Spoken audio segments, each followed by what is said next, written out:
Dinampot ng mga pulis sa isang babaeng nagpakilalang taga-media matapos umunong magbanta sa ilang taga-LGU Rodriguez Rizal nang hindi mapagbigyan ang kanyang request. Itinanggi ng babae ang pananakot. Hindi lang daw sila nagkaintindihan ng taga-munisipyo. May unang balita si EJ Gomez. Sa kulungan ng bagsak ng 41 anyos na babaeng ito dahil sa kasong grave coercion. Ayon sa pulisya, nagpakilala umanong taga-media ang sospek na bumisita sa munisipyo ng Rodriguez. Nag-request daw siya sa opisina ng mayor ng mga accomplishment ng munisipyo para daw i-publish ng kanilang news organization.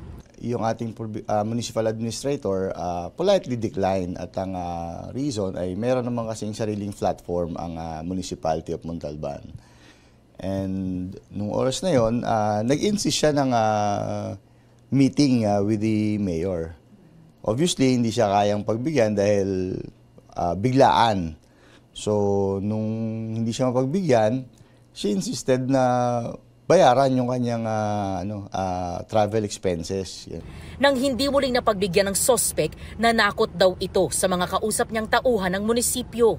Nag-threaten siya na maglalabas siya ng negative publicity against Municipality of Montalban. Agad nagsumbong ang municipal administrator sa pulisya at naaresto ang babae na taga Quezon City. Kwento ng sospek, isa siyang correspondent sa kanilang news organization sa Mindanao. Gusto lang daw niyang makausap ang mayor para magsumite ng kanilang proposal. Mag-courtesy call lang kay mayor. Gusto lang po namin ma-promote ang mga magandang nagagawa niya, good governance po niya. Akala po kasi nila namimilit po ako. Pasubmit lang po kami ng proposal po. Hindi lang po nagkaintindihan. Iginiit din niyang walang nangyaring pananakot.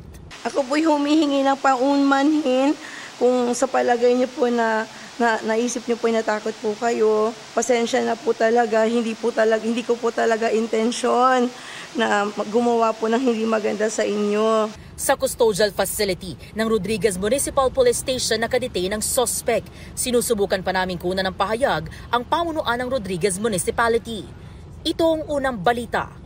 EJ Gomez para sa GMA Integrated News. Kapuso, huwag magpapahuli sa latest news and updates. Mag-iuna ka sa balita at mag-subscribe sa YouTube channel ng GMA Integrated News.